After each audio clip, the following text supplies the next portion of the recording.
Jeannie Ortega, and I'm coming to you from the Hilton Universal in Los Angeles on the red carpet of the 2019 Movieguide Awards. I am here now with two of my new favorite actors. They are the stars in Fuller House, Elias Harger and Michael Campion in the house. Movieguide. So what are you guys doing here? I'm here to support Candace. She's here supporting this, and anything that my cast members support, I support as well. Oh my gosh, isn't he adorable? So Candace Cameron Bure is hosting the Movieguide Awards, and they both play her kids. So tell us about the new season. You said I overheard something sad. It's sad. It's our last season, season 5, and then it's it. But hey, there's always hope for Fullest House. Who knows? We may be picked up by another network, so Yeah, that's also the other option. We don't really know. I We like haven't started filming yet, so. James Faulkner, the star of Paul, Apostle of Christ. So tell me, how is it for you to be here at an award show that honors faith films, honors family-friendly films? Well, it's very curious. I was out in Los Angeles last year for the SAG Awards for Game of Thrones. Yes. Which Quite a different story. is a rather different field of entertainment. That is marvelous, and as big as it is, as you know, it is a very violent show, and there's a lot of sex and a lot of nudity, but at least it's a fantasy show. It's a fantasy show. It's not not on the streets here. Yeah. But I think that faith-based films, family films, films that celebrate our better natures are important, and therefore, I'm thrilled to be here as part of the Movieguide Awards. David A.R. White and his beautiful wife, Andrea Logan White. You guys are like such an incredible staple of family, and people. You're a power couple. That's what it is. You do what you do for the Lord together. It's powerful. Andrea, talk a little bit about just that, the importance of family, husband and wife, just coming together. That calling comes with a cost. I was just going to say, I'm probably asking you every question. No, you know It's the Lord. God is faithful through the good, the bad, and the ugly, and we've had our fair amount of hurdles that we've had to come through, but I'm so proud of him. He's an awesome man and loves God, and I think, we have to question why we're doing what we're doing, and it doesn't mean we're perfect, but we want to put hope and inspiration and light out there and bring encouragement to the audience, and that's why we do what we do. How do you guys maintain that thing of that unity that you need to be able to do this? Because like you said, it does come with a cost, and my husband and I are in ministry. We get it. We know the pressure that it comes with. How do you kind of keep that family unit tight? A lot of prayer and a lot of counseling and a lot of amazing friends that love Jesus. Jennifer Taylor? Yes. Well, we know this beauty from the last installment of God's Not Dead, Light in the Darkness. How was it being a part of such a franchise? It was amazing. It was like a dream come true. Yeah. Tell me, just is this something that you've done in the past, pursued doing Christian films, or was this like a first time? It was actually my second time, and the first one was it was definitely God, because I just got off a movie that I didn't want, and I told a friend, I'm like, you know what, I don't think God saved my career for me to do this. And then the next day I got an offer for the movie. I was like, okay. I am here with the stars of I Can Only Imagine, John Michael Finley and Madeline Carroll. What's up? What's up? How's it going? So you guys are presenting tonight? Yes, and we're totally confident. We don't have a care in the world. We know exactly what we're doing. We've been practicing for weeks. It's going to be great. Okay. I met you at NRB. I met you at the very first screening of I Can Only Imagine. Yes. Your lives have probably just changed completely since that time. I Can Only Imagine skyrocketed. Did you ever anticipate that? What's it been like since? Well, I think we knew that people will either love it or hate it. I felt like I was part of a special project. Yeah. It felt special to me, but I don't know, it felt special to me because it was a lot of firsts for me and working with a lot of cool people. But I don't know, what do you think? I definitely felt special for me because for this film, like it saved me and saved my career. I was gonna quit acting, so like for me, like he said, it was just like a personal excitement. You know what I mean? And then I think as it got closer and closer, when we started promoting it, and just different people I spoke to, like at the screenings and stuff, when I heard like what it did for them, and then I started thinking, okay, my prayer the whole time was that it would have the same anointing as the song.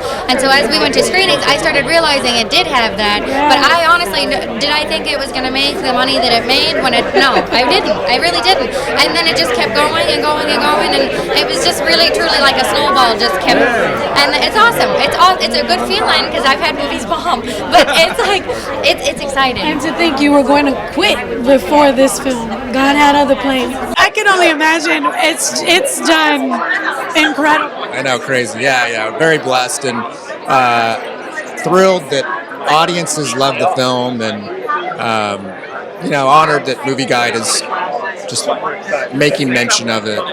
Christopher Palaha and his fabulous wife, the Movieguide Awards. Christopher, tell me about just doing faith-based content. I've been seeing you in a couple things. You got Run the Race coming down the line. Yeah, I don't know. Faith-based content is something that I feel a little bit called to. I had an experience with a movie called Where Hope Grows that had an amazing message, and it also just tapped into an amazing community. And we got to take the movie around the country and meet just a ton of families. It specifically dealt with people with Down syndrome. The lead guy he had Down syndrome, David DeSanctis, and it was an amazing, overwhelming experience. It was like so joyful, and it kind of made me realize like acting is fun, but it can also be kind of selfish. And when you can do something that pours in to communities and to the human spirit, I think ultimately that's awesome. So I was blessed enough to do Run the Race, Tim Tebow's production with his brother Robbie, and it's got an amazing message about failure and what you do, when you fail, and how do you deal with that as a human or as a Christian. And it kind of like, it shows the world view and it shows the Christian view, and I think it's an important message because, I think Christians have something interesting to say about what it's like to fail. Season 14 of The Voice, top four. Top four, girl. Blake. Yes. Everybody's favorite cowboy. Tell me about being here at the Movieguide Awards, performing. Yeah. This is faith-based, family-friendly. It is. How does that play a role in your life? Well, I started my career as a gospel artist, so I just kind of took the evolution into country music, but I think they both reflect the same values, which is, our life stories. Speaking from the heart. Speaking from the heart, and I also have, come from a military family as well, and so there are a lot of things that are important to me. Faith and family are the two most important, and it's really nice to be a part of an event that's celebrating that tonight. And I'm singing a song called Hollow by Tori Kelly, which is spiritual in some way, and so I'm really excited to be a part of it. With director Matty Rich, Yes, ma'am. who has been creating content for many, many years, and he's from Brooklyn. Yes, in the house. You know what it is. But I'm so excited to speak with you because you've been in the business for many years, and now you're doing faith-based content. Talk to me about that. What made you want to do that? Because I've always had like an element of faith in what I do when I made my first film, Straight Outta Brooklyn, which was raw. I'm just so excited about it. Oh, well, here we go. Don't get me all. I'm trying to be all. We're trying to be dignified. I'm trying to be dignified. You try to get the hood out of me. I'm just, I got my suit on. I want to try at this. Okay. All right. So, I've always tried to have an element of faith of what I do, and but being here and coming here for I think 4 years and participating. Yeah. Yes, and being a part of and learning what the Movieguide stands for, faith, family, values, and then it's the moneymaker of the business if you think about it. Just think about all of the animation movies that do big business. It's all about good versus evil. Star Wars, good versus evil. It's really, Hollywood is based on the undertones of faith. It really is. Some of them say Jesus, some of them say Christ, and some of them just don't do it because but you still have the feeling of right. I'm Gail Christie, and my mother, who's 99, is Ruth Peters, and we are sponsors of Movieguide Awards, and we are honored and excited and thrilled to be here because we believe so much in what they're doing, and they're transforming Hollywood. They're changing culture. They're giving hope and inspiration to all of us, and we can now go back as a family and go see these wonderful movies, and it just is so uplifting. Two-time Grammy nominee this year, Regional Roots Best Album category, American Roots Single Best Performance category. I'm from Louisiana, and so the presenters of this were like, "Look, we're in LA, you're in LA, come." And I was like, "Sweet, I'm there." I have a song that I wrote for her that's it's on the CD called "You Complete Me." Okay, just give me a touch. Every time I close my eyes and listen to my heart, all I see is you, babe, and what you mean to me. Oh my gosh, you guys better go out. Tell them the album, tell them where they can find it. Creole Rock and Soul. SeanArdwin.com. At Sean Ardwin. You can get it everywhere. It's on everywhere. iTunes, everywhere. The heart behind When Calls the Heart doesn't matter where you're from. It really brings you in. I think people really love it because it really inspires them to live as a community and to take care of one another. And there's a lesson at the end of every episode too. Like, just reminds us of like something really heartfelt and family. Well, Isai, so great to be here at the Movieguide Awards. Tell me, you're here with your beautiful family. Tell me, why was it important for you to be a part of something like this? Well, I like to promote positivity and entertainment, at least life-affirming messages. I mean, a lot of times people go, "Oh, if you want to send a message, go to Western Union." But the fact is, every story has a bit of a message woven inside, and so I'll do whatever I can to promote something that's uplifting. Yeah, you've been in Hollywood for years. A couple. You know what's out there. Yeah. I think it's just we do faith-based stuff, and I think it's just important to have something to hold on to. Yeah, well, we have so much, like, I don't want to say the word darkness, but like lack of faith and love, and the world gets colder and crueler, or so it seems. So it's good to have things that focus on where it's melting, where we're thawing out from past attitudes. So I'm here to share with my little daughter because I like to entertain. I want to show her this business. I don't want it to be that. Yarrow Genie, and I'm Jeannie. You're the director of The Grinch. Yeah, I directed it with Scott Mosier, but yes, yeah. I loved this film.